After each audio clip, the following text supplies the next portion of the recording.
நோய் வந்து அதை குணப்படுத்த எடுத்துக்கிற செலவுகள்ல பெரிய செலவு மருந்துக்கு போயிடுது. எங்க டீமை சேர்ந்தவங்க டாக்டர் கிட்ட இருந்து ஒரு பிரிஸ்கிரிப்ஷனை வாங்கிக்கிட்டு மருந்து கடைக்கு மருந்து வாங்க போனாங்க. டாக்டர் சொன்ன மருந்து கடைக்கு தான் அவங்க மருந்துகளை வாங்க போனாங்க. எவ்வளவு 2152 ரூபாவா? அதுக்கப்புறம் அதே மருந்துகளை அவங்க ஜெனரிக் மெடிக்கல் ஷாப்ல இருந்து வாங்கினாங்க. மருந்துக்கு எவ்வளவு ஆச்சுங்க? 354. ஆமா, மருந்து ஒண்ணுதான், ஆனா விலை எந்த அளவுக்கு வித்தியாசப்படுதுன்னு இப்ப உங்களுக்கே புரிஞ்சிருக்கும். ராஜஸ்தான்ல குறைவான பணத்துல மருந்து வாங்கக்கூடிய திட்டத்தை டாக்டர் சமித் சர்மா மக்களுக்காக கொண்டு வந்தாரு.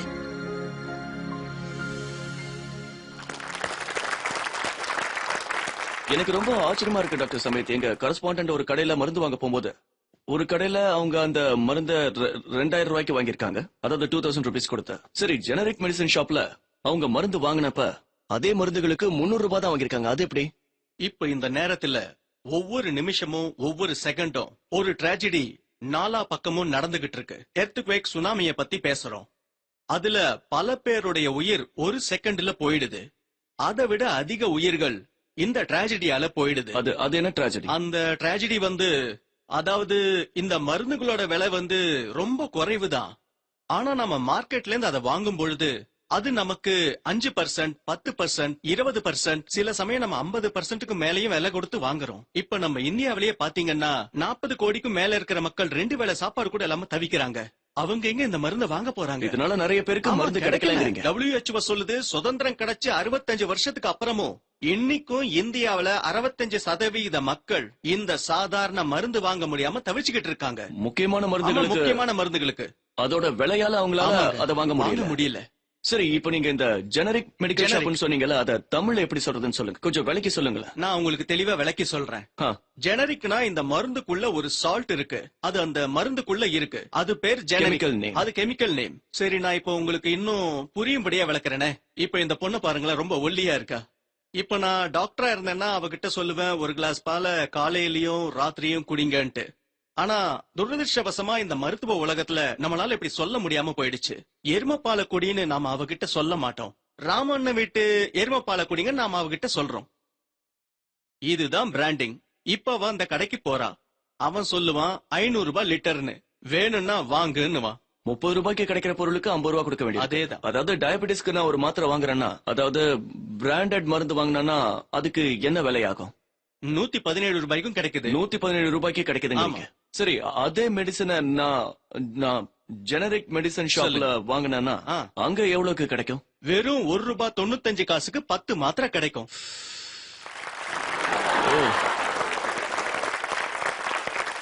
சரி, அந்த 2 மாத்திரையிலயும் எந்த வித்தியாசமும் இல்லன்னு சொல்றீங்க? வித்தியாசமே கிடையாதுங்க. ஏன்னா உற்பத்தி விலையே அவ்வளவுதாங்க. மேனுஃபேக்சரிங், பேக்கிங், டிரான்ஸ்போர்ட், அதோட ரீட்டைல் பிரைஸ் இருக்கு, அதாவது மார்ஜின் பிரைஸ் எல்லாமே சேர்த்து அவ்வளவுதான். குறைவாவே கிடைச்சிடும். கேன்சர் சம்பந்தப்பட்ட ஒரு விஷயத்த சொல்றேன், சொல்லுங்க. அதுல ஒரு மருந்து தான் பிளட் கேன்சருக்கு உபயோகப்படுத்துறோம். சரி, மார்க்கெட்ல 1.25 லட்சத்துக்கு ஒரு பாக்கெட் கிடைக்குது. 1.25 லட்சமா? 1.25 லட்சத்துக்கு ஒரு பாக்கெட் ஒரு மாசத்துக்கு வரும். அதே மருந்து ஜெனரிக்ல வேற கம்பெனிஸ் தயாரிக்கிறாங்க. ஒருத்தர் 10,200க்கு விக்கிறாங்க, இன்னொருத்தர் 8,800க்கு விக்கிறாங்க, இன்னொருத்தர் 6,500க்கு விக்கிறாங்க. விடாமுயற்சியால இன்னைக்கு ராஜஸ்தான்ல குறைவான விலையுள்ள மருந்துகளை நீங்க மக்கள் கிட்ட கொண்டு போய் சேர்க்கிறீங்க. அவங்க பலன் அடைறாங்க. பிரமாதம். சரி, டாக்டர்ஸ் பிரிஸ்கிரிப்ஷன்ல எழுதும் போது ஜெனரிக்னு ஏன் எழுத மாட்டேங்கிறாங்க? ஏன் பிராண்டட் எழுதுறாங்க? இத சொன்னா நான் இருக்க மாட்டேன். இல்ல, உங்களுக்கு ஒண்ணும் ஆகாது.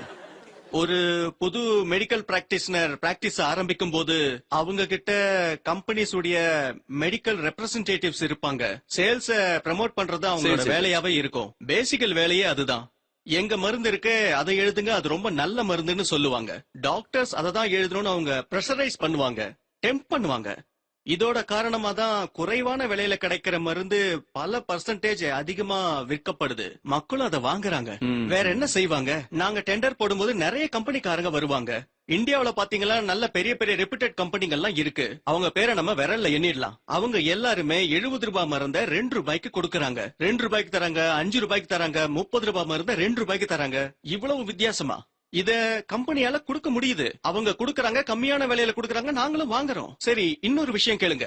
நம்ம இந்தியாவில இருந்து கிட்டத்தட்ட வருஷத்துக்கு 45,000 கோடி ஜெனரிக் மருந்துகளை நாம வெளிநாட்டுக்கு அனுப்பிக்கிட்டு இருக்கோம். நாம வெளிநாட்டுக்கு அனுப்புறோம். அதேதான் ஜெனரிக். Yes. அதாவது இந்த Yes, yes. மலிவான மருந்துகளை நம்ம எல்லா நாட்டுக்கும் அனுப்புறோம். ஆனா நமக்கு கிடைக்கிறது நம்ம நாட்டுல காஸ்ட்லியா இருக்கு. இது எல்லாத்தையும் பார்க்கும் பொழுது நமக்கு இன்னும் சுதந்திரம் கிடைக்கல, நம்ம அடிமையா தான் இருக்கோம்னு சொல்லுவேன்.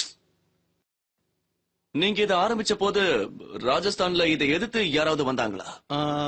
இந்த முயற்சியை நீங்க பாத்தீங்கன்னா எப்படி சொல்றது, நீங்க எதிர்நீச்சல் போடுற மாதிரின்னு தான் சொல்லுவேன். சரி. நிறைய பேர் மிரட்டுறாங்க, மாஃபியாஸ் இருக்காங்க, ட்ரக் மாஃபியாஸ் நிறைய பேர் ஈடுபட்டு இருக்காங்க. இதுல முக்கியமான விஷயம் என்னன்னா 100 வருஷமா நடந்துகிட்டு இருக்கிற பழக்க வழக்கத்தை நம்ம மாத்த பாக்குறோம். ஆஹா. ஆனா நாங்க எப்பவுமே டாக்டர்ஸ குறை சொல்லவே மாட்டோம். Correct. எல்லா டாக்டரும் தப்பு செய்யறது கிடையாது. 50-60% டாக்டர்ஸே விரும்புவாங்க, ஏழைகளுக்கு மக்களுக்கு cheap-ஆ மருந்து கிடைக்கணும்னு கிடைக்கணும்னு விரும்புவாங்க. ஆசைப்படுவாங்க. இன்னைக்கும் ஆ. பாத்தீங்கன்னா நிறைய டாக்டர்ஸ் தங்களோட வீட்ல இருந்து சாம்பிள்ஸ கொண்டு வராங்க, பேக்கெட்ல இருந்து காசு எடுத்து நோயாளிகளை குணப்படுத்துறாங்க. அந்த சரியா மாதிரி சொன்னீங்க. டாக்டர்ஸ் சரியா இருக்காங்க. சொன்னீங்க. அதனால உங்களுக்கு ஒரு சின்ன உதாரணம் சொல்றேன். எங்க வீட்ல வேலை செய்யற லேடிக்கு ஒரு சின்ன பையன் இருந்தான். நாங்க ஹாலிடேஸ் கொண்டாடுறதுக்காக வெளியில போயிருந்தோம். ஒரு 10-12 நாள் கழிச்சு வந்த பொழுது வேலைக்காரி தனியா வீட்டுக்கு வரா. அவ எப்பவும் அந்த குழந்தையோட தான் எங்க வீட்டுக்கு வருவா. அவ குழந்தை எங்க குழந்தைங்களோட விளையாடிக்கிட்டு இருக்கோம். அவ பாவம் தனியா வந்தா, ராஜு கூட வரல. அவன் எங்கன்னு நாங்க கேட்டோம். நீங்க போனதும் அவனுக்கு வாந்தி பேதி ஆயிடுச்சுன்னு சொன்னா. அந்த வாந்தி பேதிக்கு அவ மருந்து வாங்க போனப்போ அந்த மருந்துக்கார மருந்துக்கு 400 ரூபாய் கேட்டிருக்கான். அந்த மருந்துக்கு 400 ரூபாய் கொடுக்க முடியாது, என்கிட்ட அவ்வளவு காசு இல்லைன்னு சொல்லிருக்கா. ராத்திரி முழுக்க வாந்தி பேதிலேயே இருந்து அவன் காலையில இறந்துட்டான். இப்ப நான் சொல்றேன், அந்த டாக்டர் எழுதி கொடுத்த மருந்த பாத்தீங்கன்னா 1 ரூபாய் 2 ரூபாய் தான் இருக்கும். பாவம் அந்த குழந்தை செத்து போயிருக்காது.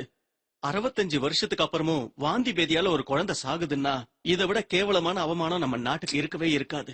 இத எல்லாத்தையும் நம்மளால கண்டிப்பா மாத்திட முடியும். நாம எல்லாம் ஒன்னா சேர்ந்து முயற்சி பண்ணோம்னா இதெல்லாம் முடிச்சிட முடியும். இது ரொம்ப சுலபங்க. நாம ஒன்னும் புது ஃபேக்டரி ஓபன் பண்ண வேண்டாம். தப்பா நடக்கிற காரியத்தை நிறுத்தி ஆகணும், அவ்வளவுதான். நண்பர்களே, டாக்டர் சமித்தோட பேச்சில இருந்து நமக்கு ஒரு விஷயம் நல்லா தெரியுது. மருந்தினுடைய காஸ்ட் இருக்கே, அதாவது அதோட மேனுஃபேக்சரிங் காஸ்ட் இருக்கே, அது ரொம்ப குறைவுதான்.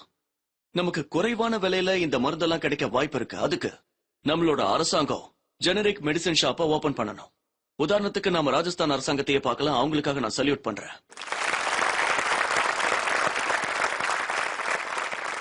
இன்னொரு விஷயமும், நீங்க ஒரு என்ஜிஓவா இருந்து ஜெனரிக் மெடிசன் ஷாப் ஓபன் பண்ணணும்னு ஆசைப்பட்டீங்கன்னா department of chemicals and fertilisers உங்களுக்கு 50,000 ரூபாய்க்கான கிராண்டும் கொடுக்கறாங்க.